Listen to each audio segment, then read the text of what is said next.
Good afternoon, everyone. I'd like to welcome you all to our Environmental Health Sciences Grand Rounds. And today we have the pleasure of combining the Grand Rounds with a special named lecture from CLF, the Dodge Lecture. So we really appreciate CLF for being gracious enough to combine these activities so that the whole department can participate. And we're honored to have Dick Jackson here to be the speaker. And I'm going to turn it over to Bob to introduce both the Dodge Lecture and today's speaker. Bob. Thank you very much, Marcia. And it is a pleasure to welcome everybody to Grand Rounds and to the 14th annual Dodge Lecture. We're webcasting this event live today and recording the lecture, which will be available on our website in a couple of weeks.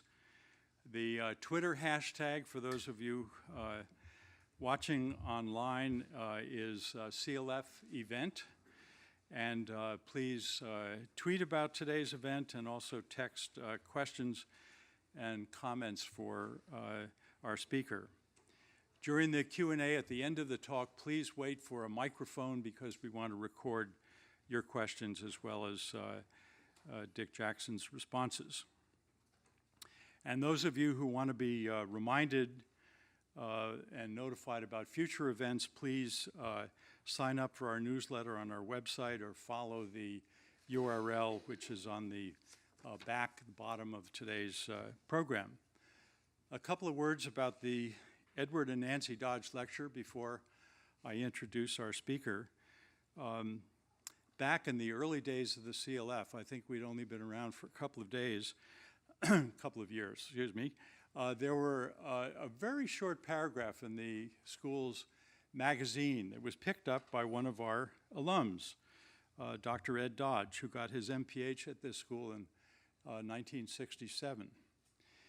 Ed was sufficiently impressed by what we were setting about to do that he contacted us and indicated that he wanted to allocate a portion of the payout of the Dodge Family Foundation every year in perpetuity to the Center for Livable Future.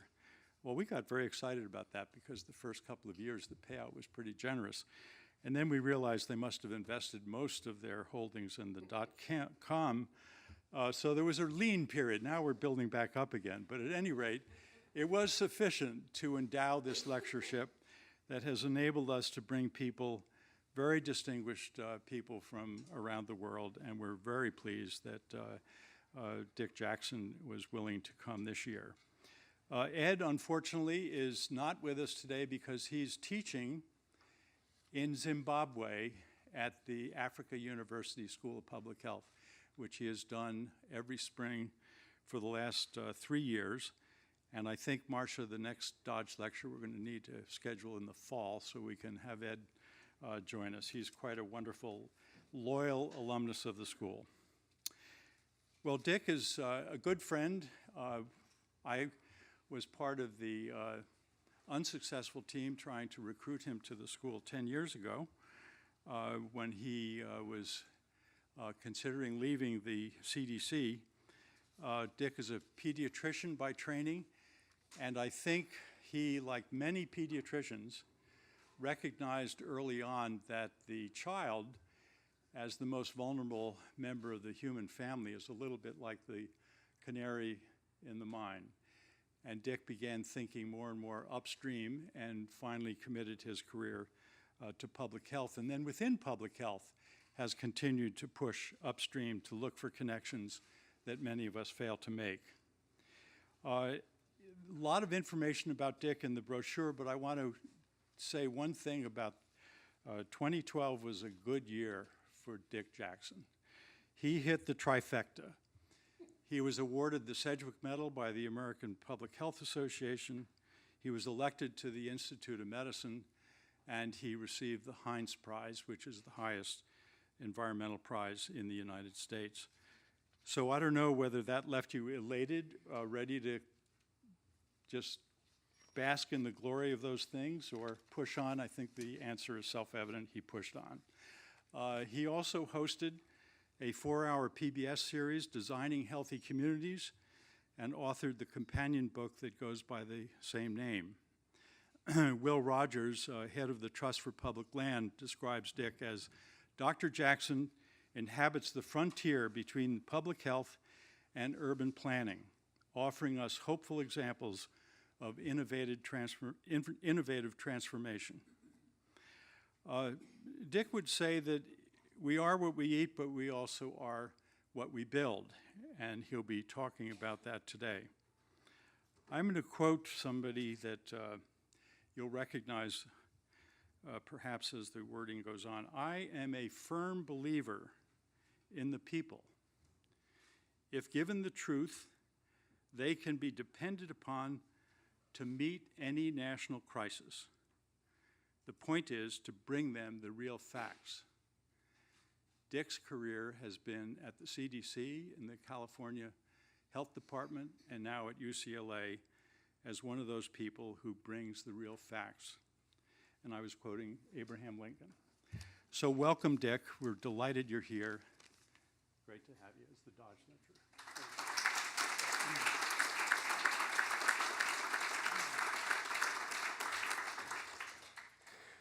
Thank you very much, and I want you to know that Bob Lawrence is, if this works, I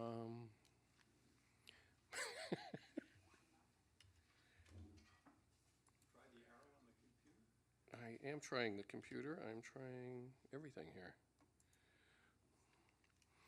It's good to be at the Mother House of Public Health. Come on up and try it out and see if we can make it work.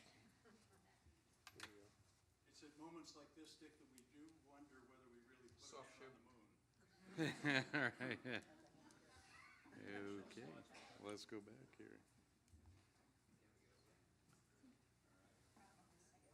We're making progress. So, Mike? It's not in the PowerPoint mode. Oh, that's the problem. Okay. We need to go to PowerPoint. Down at the bottom, see PowerPoint? Here we go. Talk me through this, folks. How many Hopkins professors does it take? This is it. All right. Yeah, 113 And our slides. You quick ready? slideshow, right. Here we go. Right there. Get there. Ah. There you go. It's all yours. Thank you. Bob, thank you for the kind introduction. The book on the left is the textbook I did with Andy Dannenberg, who's a former faculty member here, and Howie Frumpkin, former, and who's now the dean at UW, and I use that at the School of Public Health. Actually, when I teach my course on built environment and health, I allow half public health students and the other half are from urban planning, business, and law. In the second class, I do speed dating. And I have them do joint presentations with the belief that the public health people can teach something to the sustainability and environment people, and the lawyers and urban planners can teach something to the public health people. So it's really been a lot of fun. That's the companion book to the video series, and I won't talk about the video series in this one. I've been at UCLA about 5 years, and on the day my first grandchild was born, this advertisement appeared in the school newspaper, the Daily Bruin. And it really upset me because clearly General Motors had been doing some focus group testing, and we're looking through the one-way mirror at a dozen college kids at a time and saying, what's your life like? How's you doing for money? And you can imagine, oh man, my grades aren't that good. I'm up to my ears in debt. I'm worried about getting a job. My parents don't like me. My girlfriends dump me. And the meta message in all of this is reality sucks. And so it really upset me when I saw this ad, and I showed it in class and said to my students, look at this. They've got the pretty girl smirking at the guy who's not polluting, exercising, doing what we want people to do, not adding to congestion. And when the young woman raised her hand and said, Dr. J, you don't know anything. She's not smirking at him. She's flirting with him. She doesn't want to be with the flabby guy driving the car. In a way, it's a meta message for what I'm going to be talking about today. Our young people really are struggling with the world they're looking at, and they read the headlines about climate change. They look at job prospects. They look at a lot of other issues. 400% increase in antidepressants at the prime of life over the last 20 years. Yes, they're more abundant, but I can show you data such as this, where CDC's BRFSS shows a 17% increase in self-described rates of depression. And most clinicians would probably agree that, yes, I'm seeing a lot of this. I'm seeing more obesity. I'm seeing more diabetes. And what I'm going to argue in this talk is that these behavior and social issues that we're looking at, that we seek to medicalize in terms of our treatment, really have not just economic, not just medical, but environmental origins. We spent a lot of money on medical care. And when I came for an interview here to go to medical school way back when, we were only spending about 7% of all the money in the United States on medical care. We thought that was staggering. And of course, everybody in this room knows we're up at about 19% of the GDP going to medical care. I went to medical school in San Francisco, and then afterwards went to CDC and did EIS, assigned to New York, and smallpox eradication. I became infected with public health in the process, and it was very hard for me to go back and do a basic high-tech pediatrics, which is what I was thinking of doing. I did it, I was obsessed with it enough that I started to work on birth defect clusters in the Central Valley related to pesticides. And honestly, it took me 10 years to learn pesticides. It's a very complicated area. In about 1994, CDC asked me to be the director of the National Center for Environmental Health, arguably the highest health and environment job in the country. You can imagine going and telling my wife and 3 kids in Berkeley, California, oh, we're going to move to CDC, we're going to move to Atlanta. And, you know, because in California, all 3 boys were sleeping in 1 bedroom because we couldn't afford a 3-bedroom house. Said, oh, you can get your own bedroom, we'll get a dog, it'll be great. And we got to Atlanta in September of 94, and it was 94 degrees and 94% humidity, and the boys assumed that Dad was clearly the stupidest man in the world. But it was really a terrific job, and the breadth of things that we were dealing with, everything from the oversight of the destruction of the chemical weapons of the United States, the cruise ships that were docking, the childhood cancer clusters, birth defect clusters, all the way through to lead poisoning and other programs were absolutely fascinating. We had a terrific lab, but it was falling apart. And we actually assembled an advisory committee that was chaired by, Tom Burke, who said the lab is really where you ought to put your time and your energy and really invest it, because you can change public health, epidemiology, and environmental health with that laboratory. It turned out to be true. Tom was eventually removed as chair of our advisory committee at the National Center for Environmental Health, and under the Bush administration was replaced by the vice president of the Heritage Foundation. So we've had round and round entertainments during the time, and I didn't last much longer than that. I left around 2004 from CDC. But in 1999 actually, the head of CDC, Jeff Copeland, asked his center directors to come and think with him about the big threats of the 21st century. And you can imagine the chronic Jim Marks was thinking, cancer, diabetes, other such diseases. National Center for Health Statistics is thinking about demography and the aging of the population and the rest. And I'm driving to CDC headquarters, and I'm thinking about atoms, lead, and chromium, and things in the environment that are bad for us. I'm thinking about molecules like endocrine disruptors and other such chemicals and that we're finding, flame retardants in people's bodies. And I'm thinking about big things such as climate change and global population shifts with climate change. And I'm driving down Buford Highway in Atlanta, Georgia. It's the highway outside our offices, 7 lanes wide. It's 1.5 miles between crosswalks. It's lined on both sides with the homes of the poor, of immigrants, 2 3-story garden apartments, one after another. And you can see people running back and forth across this road that people are driving, supposedly 35, but they're all driving between 50 and 60 miles an hour, highest pedestrian death rate in the state of Georgia, which has a high pedestrian death rate.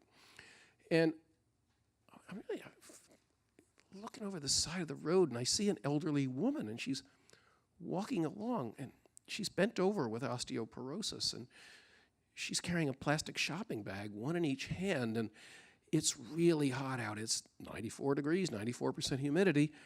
There's no trees. There's no public transportation. There's no sidewalk. And I'm thinking, I should stop and pick her up. She looks like my mother. She's got a red hair.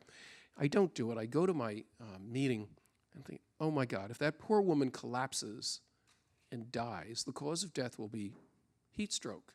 And it won't be poor air quality, lack of public transportation. If she's killed by a truck going by, the cause of death will be motor vehicle trauma, because that's the way we think in medicine. But the real cause of death will be absence of public transportation, absence of sidewalks, and the way we design our community. I went back and I called Howie Frumkin, who was then the chair at Emory, and I said, Howie, I think we focused in environmental health on things that are too far away. You know, all the microbial stuff and all the stuff inside the cell is too far from the average human American's life. And the stuff on the top of the planet's too far from average American's life. And if you really want to talk about things that people care about, they really care about where their kids live. They really care about where their parents, their elderly parents live. And we need to begin to focus on the built environment. He said, well, Dick, we did that 100 years ago. And we all got in the cars and drove away and decided we didn't have to worry about the environment that we're building. But he came over and we began to write our first book together. In my first class, I asked the students, what's the meta message of this particular building? We built 3 million of these in the United States, often on very good farmland, all across the landscape. And we'd have to extend 10, 20, 30 miles out from our cities, and we'd get out there with federally supported highways. We'd then put in city-supported water systems and electrical systems to get out there. Then we'd put in great big schools to service the people that are dispersed across this population, and then we'd wonder why our taxes were going up and things were going very hard as the downtown areas deteriorated overall. I say to my students, what's the meta message of this building? And ultimately, they say, oh, it's the families wrapped around the car. The home is built around the automobile. And it is a metaphor for the United States because 1/4 of the entire GDP of the United States in the 20th century was related to cars and automobiles. It drove every single thing that we were doing.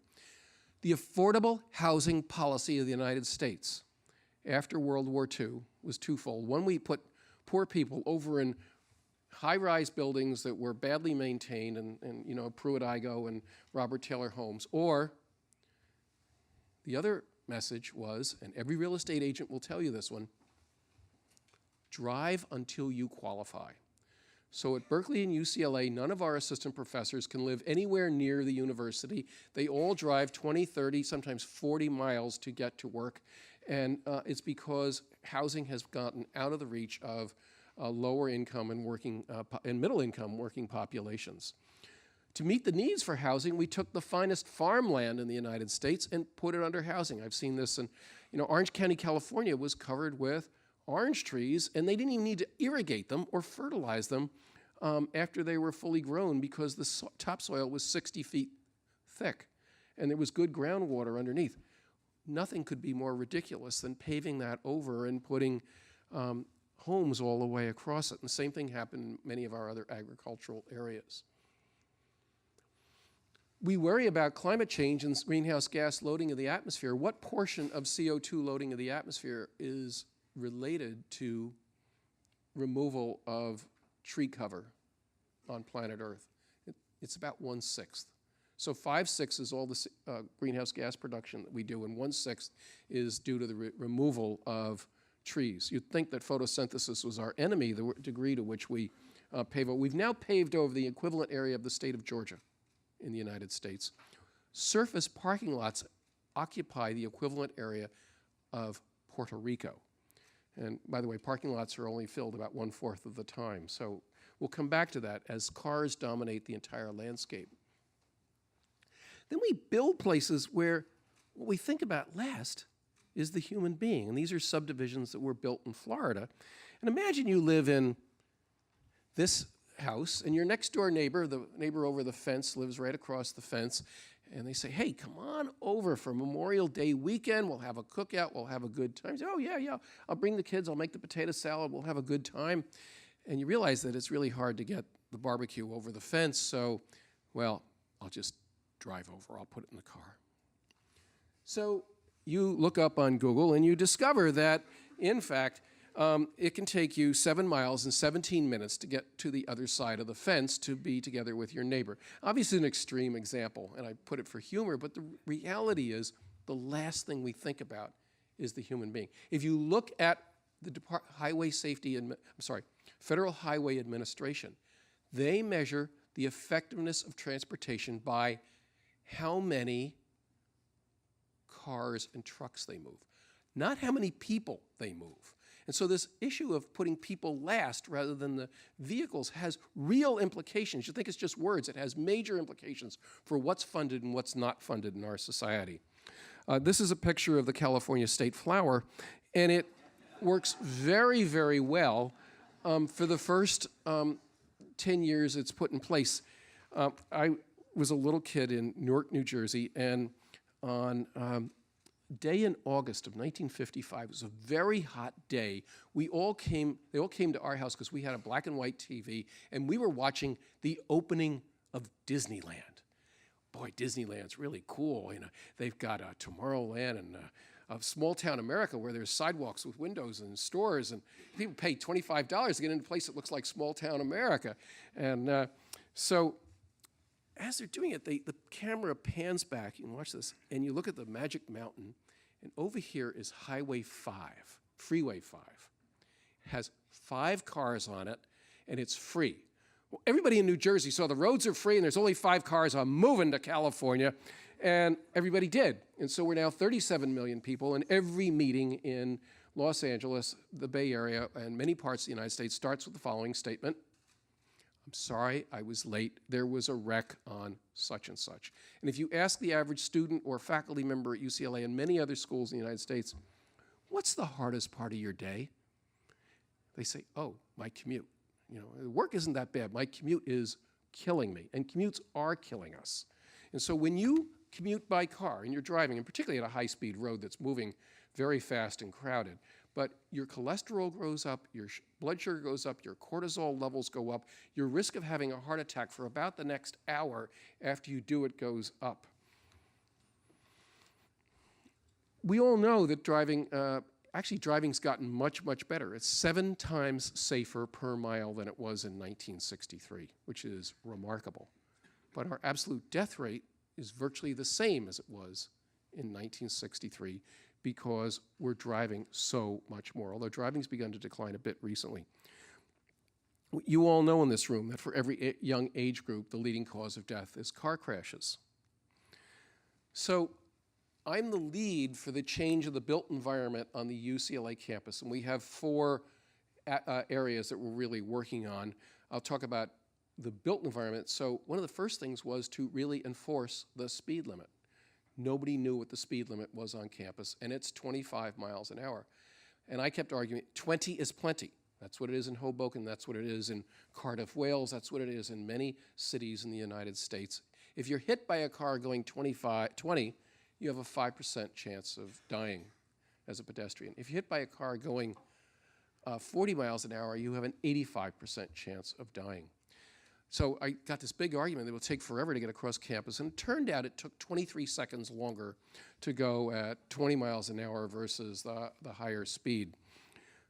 There are 3 others, and I'm going to just mention them quickly. The other is changing the food environment at campus. So our hospitals have gone antibiotic-free for the food in the hospitals. Maybe you have too, Bob. Number 2, really greening the air handling in the other buildings. But number 3, the vending machines, I'd love you to do this, have been switched around. So the healthy stuff, when you walk up to the vending machines, goes from here to here. Everything in your sight line is the healthy stuff. Up here is the stuff that isn't so good. Down here is the stuff that isn't so good. And then we charge 25 cents more for the stuff that's not so good. And we have found a major shift in what people are buying from vending machines with no decrement in the sales revenue from those vending machines.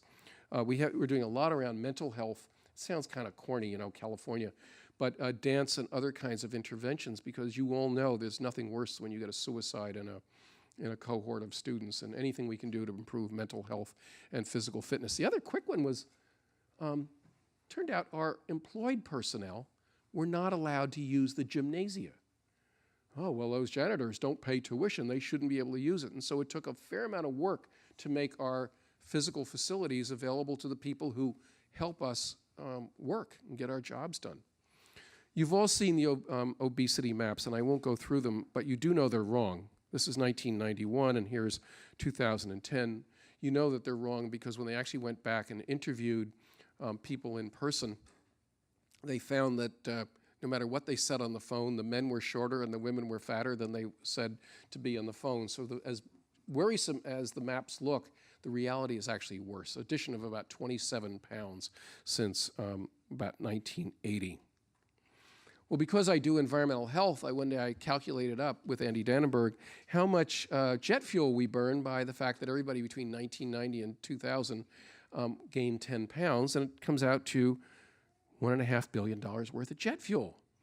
And it was the only report that I ever did that was cited by Jay Leno. It got more attention there. And Jay Leno went on the show that night. CDC says that we're burning more jet fuel because we're all getting fatter. Now I know why they don't feed us on airplanes anymore. When I briefed Governor Schwarzenegger about my priorities when I became state health officer in 2004, number 1 was terrorism preparedness, number 3 was public health infrastructure, and number 2 was the obesity epidemic. And I could just see him thinking, obesity epidemic, I was a puny kid in Bavaria, you know, and I became Mr. Universe. The American response is it's the individual who's at fault, and it's not the larger environment. So where do we see our worst obesity? In poor people in poor neighborhoods. And where is it easiest to get junk food to eat and hardest to get healthy food? So a little factoid, if you go with your child or grandchild to the fast food place and they say, do you want to supersize it? And your grandchild's very smart and says you get 73% more calories for only 17% more money, you can say, oh no, but every time you supersize, you add an ounce of fat to your body, and that ounce of fat's about $6.50 of medical care costs for a man and about $3.50 for a woman. There's a larger metaphor here, and it has to do with housing, it has to do with all these issues. We too often trade off short-term benefits and ignore the long-term, both risks and benefits. In my course, this was a fun one. My students came in and did a survey of billboards in wealthier part of LA. This is Hollywood Sunset Boulevard. You can see what the boulevards are telling you to buy. What do you think they look like in poor neighborhoods? Here, drink something that makes you stupid, drink more stuff that makes you overweight, eat stuff that makes you overweight, and then do exactly what we say and go get stomach stapling surgery. And it's turn on the Super Bowl, and they're spending $125,000 a second to tell you to eat and drink things that are bad for you, usually by having beautiful, young, healthy people watching people exercise on television. You all know this, but as BMI goes up, diabetes goes up, much more for women than for men, and the diabetes maps are here, and here's the most recent one I could find. Doubling in diabetes in just a dozen years is remarkable to me, but I'm going to come and focus on kids for a minute. The best thing we can do for incipient type 2 diabetes, medicines are good, but the best thing is to eat less and walk more. The Chinese have a statement that death comes through the feet, that if you stop walking, you're putting yourself at grave risk, and I'll come back to that for a minute. But this study, and how many of you have seen this? Because it astonished me. Bob Lawrence has been telling people to exercise for the last 40 years. Let's see how good a job he did. This is a comparison, and this is from N. Haynes, so it's the full physical exam, interview process, and everything else, of baby boomers, or at least people ages 46 to 64, 20 years ago, and the last couple years. What do you think? How many people report excellent health? Do you think that's gone up or down with the 19% of the GDP we're spending on medical care? That's a big deal. When people know when they're in good health, and to see that kind of decline, that's really substantial. Can you go about your life, or do you need help?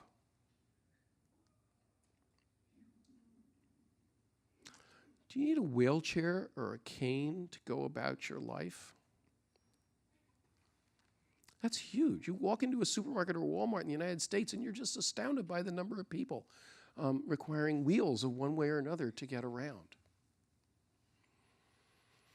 You knew that smoking went down, you knew obesity went up, but this is the one that really astounded me. Really high quality snapshot of the health of the American, main income years of life. So Bob has been telling people to be physically active, and look what happened. We've had virtually no success with the medical model and wagging our finger at people telling them to be physically active. And so this is the thesis that I want to put forward, is that you have to create environments that entice and encourage and make it incumbent on people to be physically active. I put this in part, this is when I was a Secret Service man guarding Governor Schwarzenegger, but it was an event on the west steps of the Capitol in Sacramento where we were arguing that we should have price supports for fruits and vegetables and things that are good for us rather than $14 billion a year going to corn, soy, and things we ought to be eating less of. I'm going to skip this, but you all know what food spelled backwards is, and to convince everybody in America. In fact, Barry Popkin was talking yesterday about what we should do with the money from the sugar-sweetened beverage tax. The most important thing we did in California with the tobacco tax was the anti-tobacco advertising. It wasn't the medical care we gave, it was the anti-tobacco. And I had to go over to the governor's office at least once a month and show them the latest anti-tobacco ads, because the tobacco industry was such a big set of donors that the last thing they wanted was to be said in any way that they were harming people's health. We've got to change what we eat, and Bob and I have been talking a lot about fructose, and what I really think we ought to be labeling fructose content, partly because all the cells in your body need glucose, but they don't need fructose. In fact, your liver has to work on it like a toxin.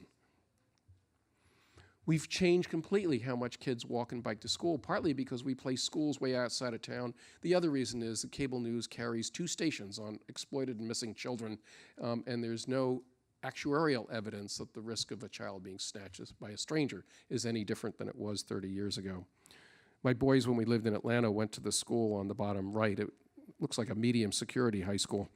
But it really demanded that they be driven back and forth to school.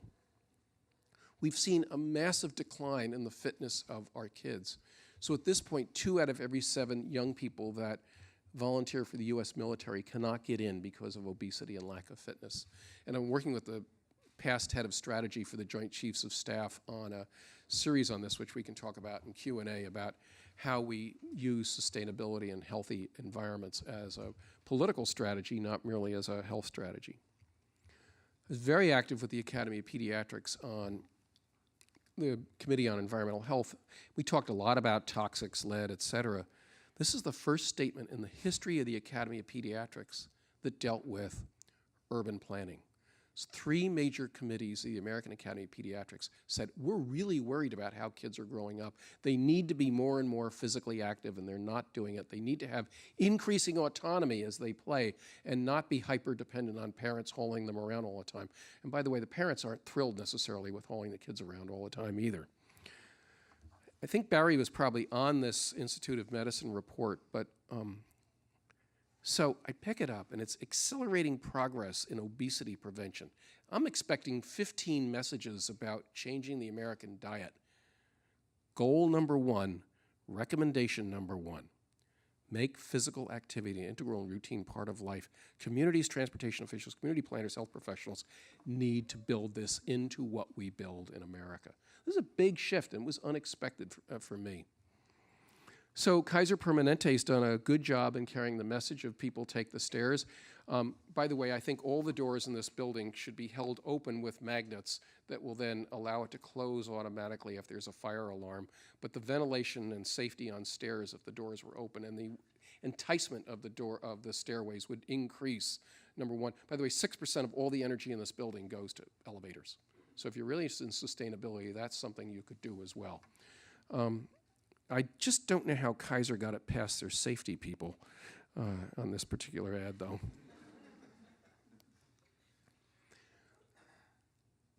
Exercise is good for us when we're kids. Physical activity is good for us when we're old.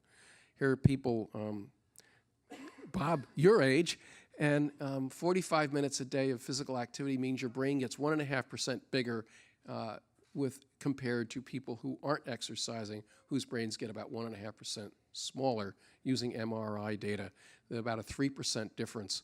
And you all know that the avalanche of dementia and other mental illnesses of aging is really a high priority economically and socially for our society. New York City has done, I don't know, there was a guy named Blumberg that was the mayor, and he really did a great job pushing this with this is with the public works people. This is, I don't remember the building, but notice here the combination. This is really one of the big takeaways. This is a sustainable building. It's got good daylighting on the inside. It's got skylights and photovoltaics, but it also has pleasant and attractive stairways to welcome people to take the stairs. And if you really look at sustainability in what you do, and you really look at health in what you do, they overlap 90%. And so we've got to think about all the lead characteristics need to match the two. If you said to Tom Burke in 1980, you could bike around Manhattan, Tom would have said, oh no, I'm not going to do that. It's dangerous, you might get beat up. You can now bike around Manhattan. Leadership matters, and health people getting to leaders and carrying our messages to leaders really matter. I just love this story. I did 4 months at Roosevelt House in Manhattan on leave last fall, and my grandson came up for a visit, and it's really hard to walk with a 2-year-old through busy city streets, but to go down to the High Line and walk 20 blocks and look out over the harbor and see the Empire State Building in the distance, it was absolutely delightful. It's now the 10th most visited landmark in the world, according to Travel and Leisure magazine. But there's a couple of big messages here. One, it took real creativity to do this and real leadership. Number two, people are walking and they're doing it because they want to do it, because it's beautiful, not because some doctor told them to do it. And it's just, it's an antidote to depression. So I served for a couple of years on the American Institute of Architects board, and the AIA has now made health and healthy communities on a par with design. This is like having Pablo Picasso decide that health is on a par with what I'm exaggerating a little bit, but architects really are into beauty and what things look like, and to understand that it ought to be connected to human well-being. By the way, this is deep in the 2,000-year tradition of architecture. Vitruvius himself said buildings, utilitas firmitas venustas is the Latin, but it means buildings should be strong, useful, and beautiful. And it actually is a parallel to the human body. It ought to be strong, useful, and beautiful as well.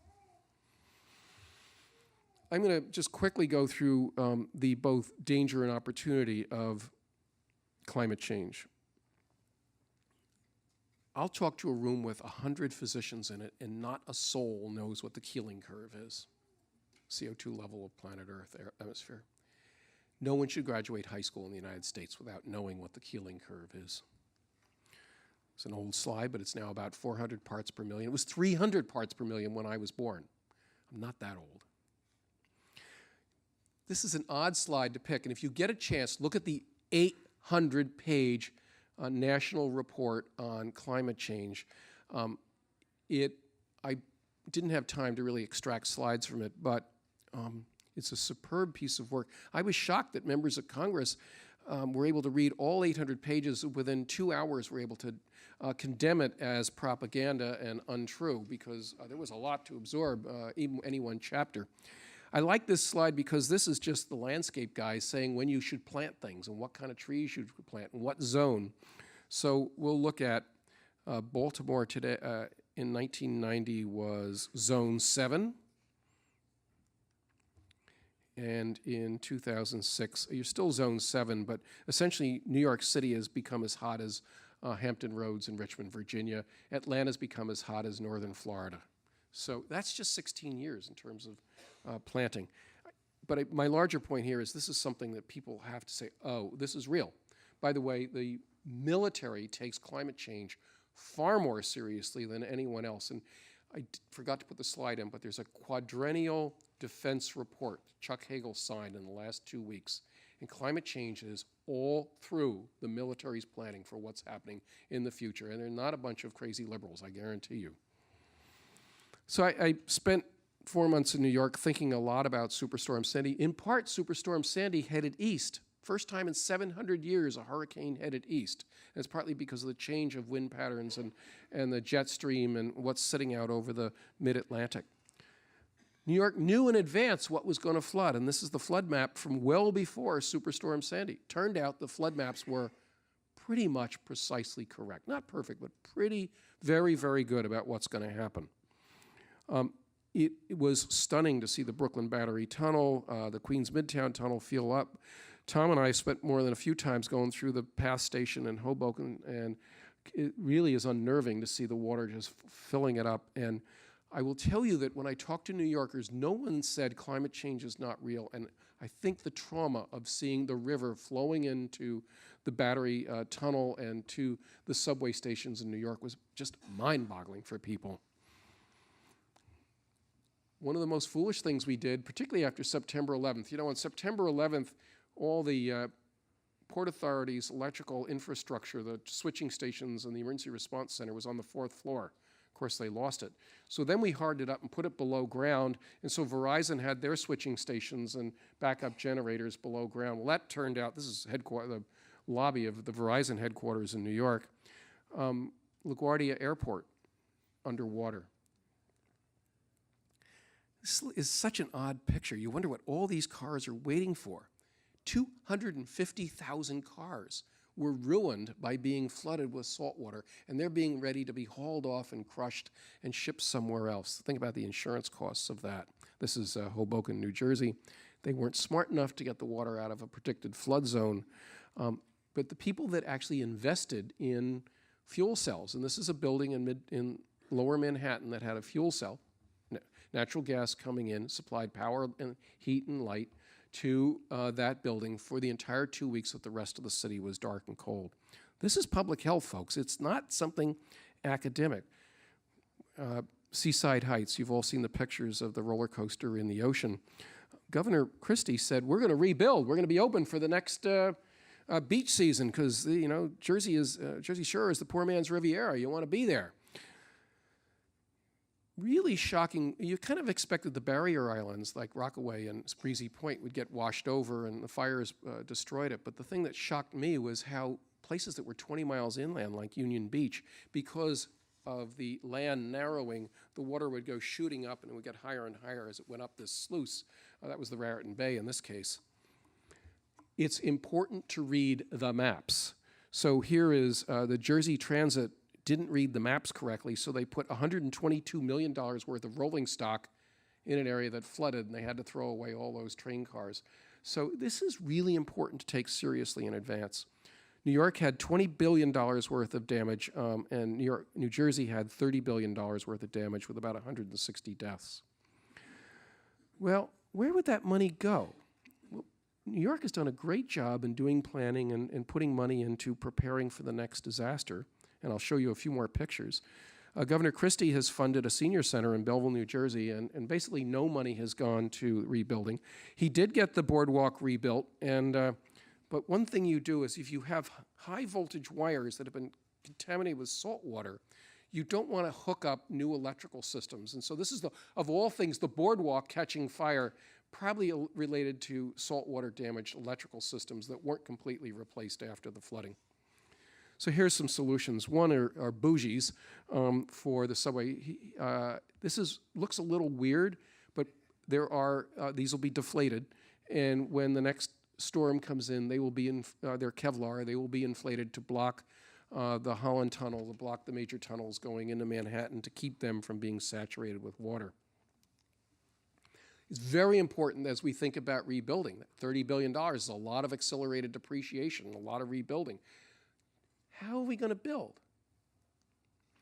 So here's the lead. This is a Dutch guy who's the lead on thinking about the rebuilding. And over here, and Mindy full of love, Tom, public health has been all over the process of rebuilding. It's very important to be present in the rebuilding process. Mindy is a psychiatrist that thinks a lot about displacement. There were 100 plans, but here's one for Lower Manhattan. Rebuild by design. The maps show and this is where NYU Hospital is, and you know what happened to NYU Hospital with Hurricane Sandy. The 100-year surge, the 500-year surge. But look at this, public health folks. If we rebuild, we're going to think about, of course, green infrastructure, social infrastructure, and community well-being. That's about as public healthy as you can get, and these are design and architects. I particularly like this. So do you rebuild according to what Jane Jacobs said, that you need a vibrant social network and two-story buildings and a lot of people walking around? Or do you rebuild according to Bob Moses and the master builder? That man actually wanted to run a highway all the way from Jersey across lower Manhattan over to Brooklyn and destroy Greenwich Village in the process. That was the beginning of it.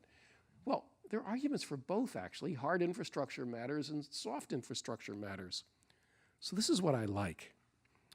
The approach they're taking takes the mandate of large-scale protective infrastructure with a commitment to meaningful community engagement and fine-grained urban experience. It fuses Robert Moses and Jane Jacobs' vision and sensibility.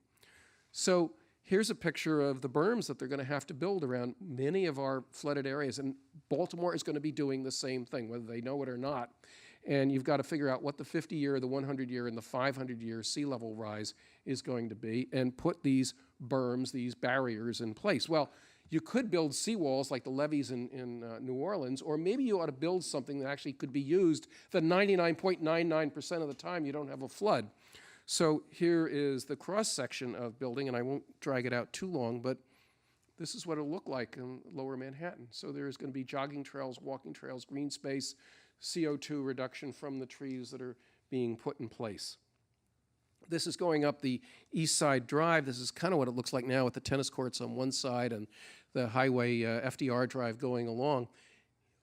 It's very hard to get to the tennis courts, by the way, from where people live. One of the first things is to put the bridges in place and put the berm over the edge. So the berm now it's high enough it's basically a seawall to keep the East River out of lower Manhattan. And that would then become a bike route going up the east side, and really a high-quality bike route. And then the long vision is to create ball fields and exercise fields. Again, not wagging our fingers at people to exercise, but making it irresistible. And when there's water around, people want to walk. Kids want to run around. People want to be outdoors. This is totally cool. Here's the walking trail next to the river. You can see the water is way over the people's head in the picture. If the storm comes in, what happens? Are they going to get drowned? Is the lower roadway going to get covered? See that orange thing that's horizontal? It drops and becomes a wall that keeps the 0.01% of the time you need to keep the river out of the city. What's my larger point? If public health isn't there to argue for a health intervention, it's not going to be paid attention to. And this is useful in, obviously, summer hurricanes, but it's also useful in winter. So I'm going to wrap up in about 2 minutes. Active transportation, I'm going to skip this slide, but if you want me to come back to it. More than half the home buyers in the United States want to be in walkable, bikeable communities with local amenities that they can meet and not be held hostage to cars. Here's the bike rental place down by Union Station. I happened to go by the other day, and I saw 2 police vehicles. And I thought, I wonder which one costs more and which one requires more maintenance and which one burns more calories. Turns out one costs 7 times as much, requires much more maintenance, and you burn 3 times as many calories on the other one. And I love the fact that the ad for the mountain bike shows a cop that's skinnier than the cops on the Segways. I know this is a public health school, but art and beauty is really important. If you want people to do things, it's got to be attractive. What they did for the bike routes in Indianapolis was actually a $15 million contribution for art along the route. Then they got the money for the actual bike routes, and it has turned Indianapolis from a place that people really don't want to go to really a hub of very high energy and people being happy. Los Angeles, marvelous weather, most bicycle-unfriendly city you could imagine. They closed down Wilshire Boulevard and Venice Boulevard, 17 miles. And 250,000 people showed up and said, gee, I got downtown faster on my bike than I ever did in a car, and I discovered my neighbors were pretty nice people. And really, it's about the meta message. It's creating the joy that people need. Baltimore needs a light rail across multiple areas. Here's what happened in Charlotte, North Carolina when they put the light rail in. There had been a health study going before the light rail went in, separately from the light rail project. Turns out the people taking light rail, they were doing it to save money, to read a book, to not be stressed out, weighed about 6 pounds less than the people that weren't taking light rail at the end of the time. This is making physical activity and eating well, building it into someone's life. I know a lot about Atlanta, but I won't do it right now. I know a lot about general plans. The one thing I'd like to say to my health friends is it's important that your organizations endorse healthy communities. A couple last slides. You have a nice LEED medallion on the wall on the 7th floor. It's a LEED gold area of the building that's been done. The U.S. Green Building Council has now made health an equal priority with sustainability because they don't see any real, none of us see any real big distinction between health and sustainability. I'm going to skip these, I'm sorry. I'm working on a big project about tearing out all that concrete on the Terminator's route on the LA River and actually making it a walkable, bikeable park for 50 miles. It only costs $5 billion. This is what they did in Seoul, South Korea. This is the highway through Seoul, South Korea. For a cost of $900 million, they converted it and uprooted the river. Shouldn't every river and creek in America be walkable and bikeable? We wouldn't need to wag our fingers at people to get them to be physically active day and night. I talked about AIA and U.S. Green Building Council. This is the big developers. 10 principles for healthy communities. The developers. Put people first. Don't put cars first. Don't put money first. Put people first. And look at number 5. Make healthy choices easy. And so environmental health folks, this is a lot bigger than toxicology. It's a lot bigger than some of the stuff we've done traditionally. But we're going to be building for the next 100 years, and we need to be building with a view towards health. This is amazing. This is U.S. Green, all the big developers and the business case for all the future developments that they're talking about, having health being the fundamental touchstone for it. So with that, and I'm sorry I went a little long, but thank you very much for your attention.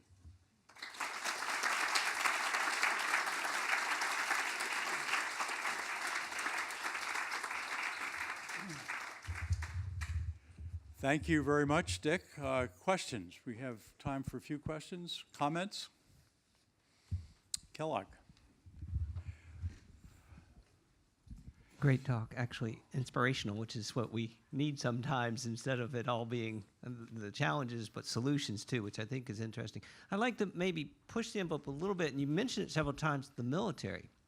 And the reason I bring that up is there's ways to maybe approach things that could enhance our ability to get funding and to have it be a leader, not necessarily in the negative sense, but if they're so concerned about these things, can we translate that into the civilian side in a way that could have it be more progressive throughout our different approaches there? Look up the Quadrennial Defense Report on some of these issues, number 1. Number 2, they're buying more photovoltaics than almost anyone, and you look at the VA hospitals around the country and they're putting photovoltaics over their parking lots, and in large part there's a secondary agenda, which is if military starts buying things, the cost of individual items goes down because of the benefits of production.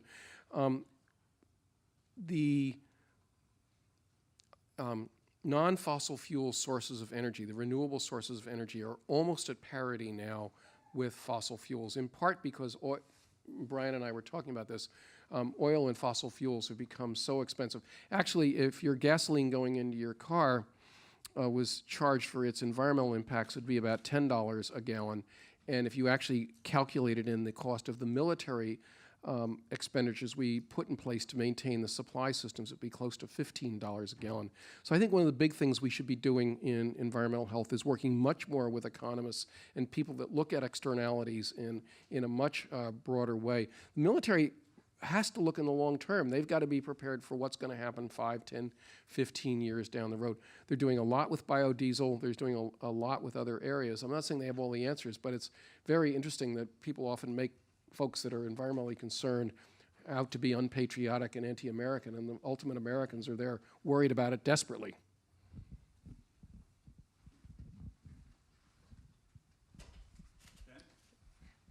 Thank you very much for your talk, Dr. Jackson.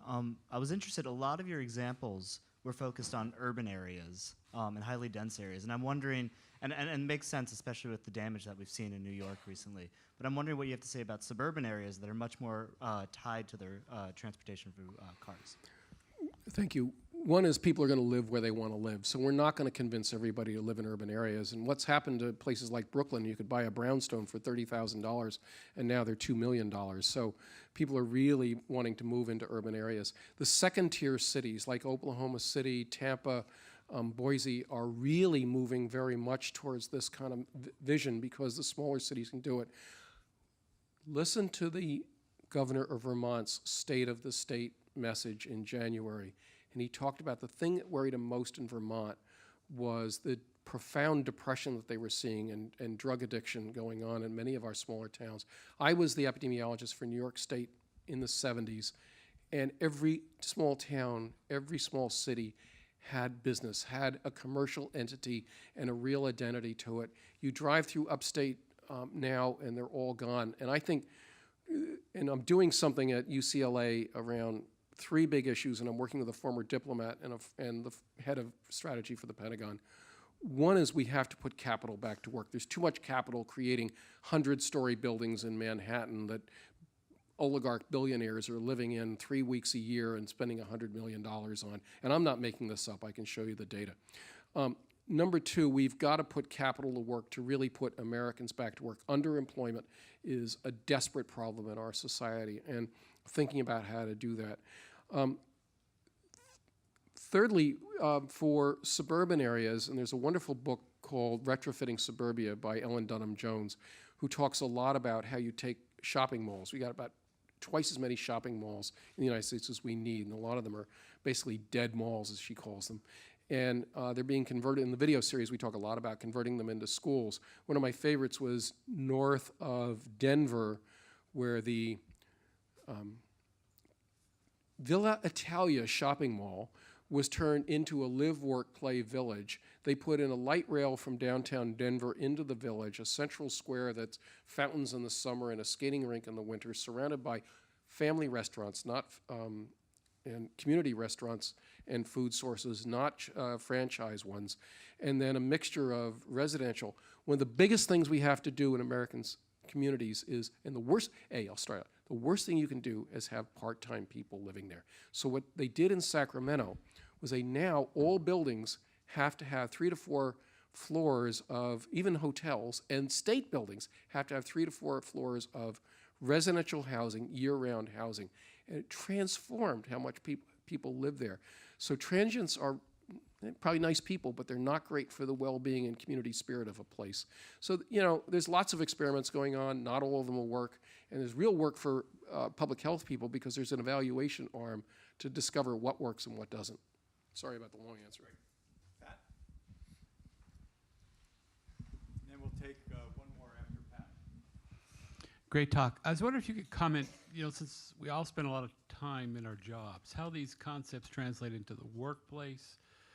Concepts of, wellness is something that health and safety professionals in the workplace are familiar with, but, designing health and safety workplaces, it seems like all this, needs to be translated across communities to the broader environments that we occupy. Let's work on this one together, Pat, because I don't have any great answers. I must say, Linda Rosenstock, who was head of NIOSH and my former dean, she and I have talked a lot about the fact that for many workers, the hardest part of the day is getting to work. So, you work an 8-hour day, but you got 2 more hours that is added to it that way, number one. Number 2, I think telecommuting is going to dramatically change how people move. So that's going to change workplace. And there are negatives, of course, about working from home and no boundaries between work time and home time.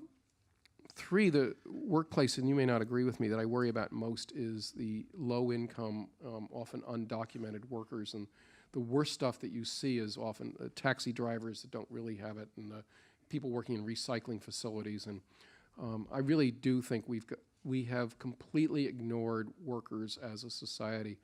I'm the advisor with Lynn Goldman and a couple other people, to Governor Cuomo on fracking in New York State.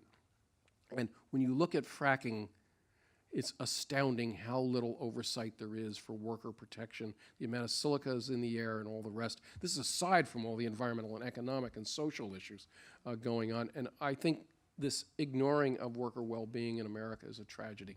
That's all I can say. Yes.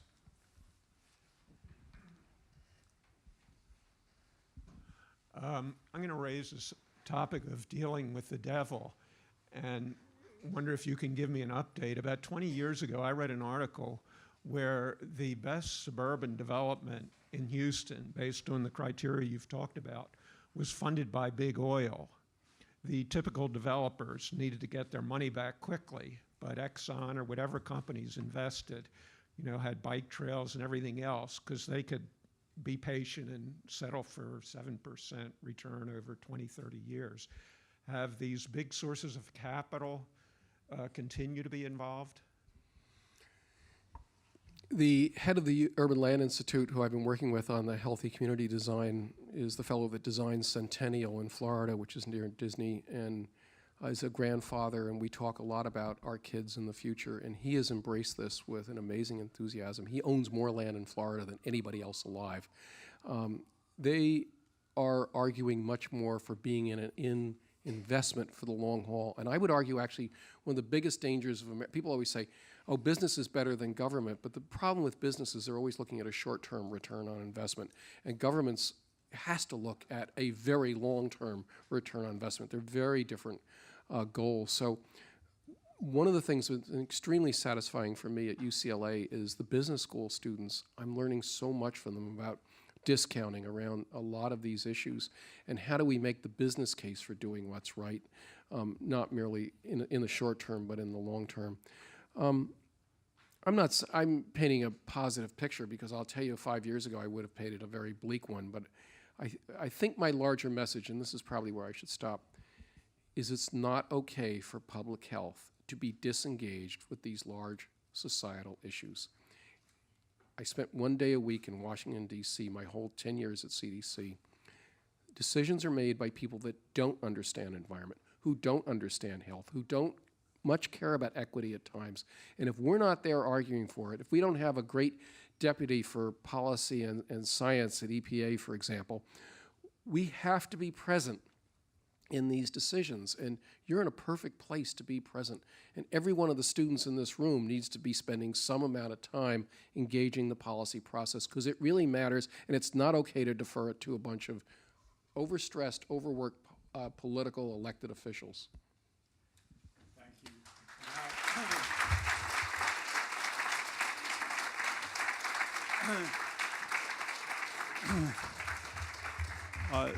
The further the speaker comes, the larger the award we give. So, no, we'll ship this to you, Dick. But this is a photograph by our own Mike Milley of a sample of last year's CSA, and it says to Richard Jackson, 14th Edward and Nancy Dodge Lecture, May 9th, 2014. Johns Hopkins Center for Livable Future, Department of Environmental Health Sciences. So congratulations and thank you for being with us. Thank you very much. And we'll get this out to you. So.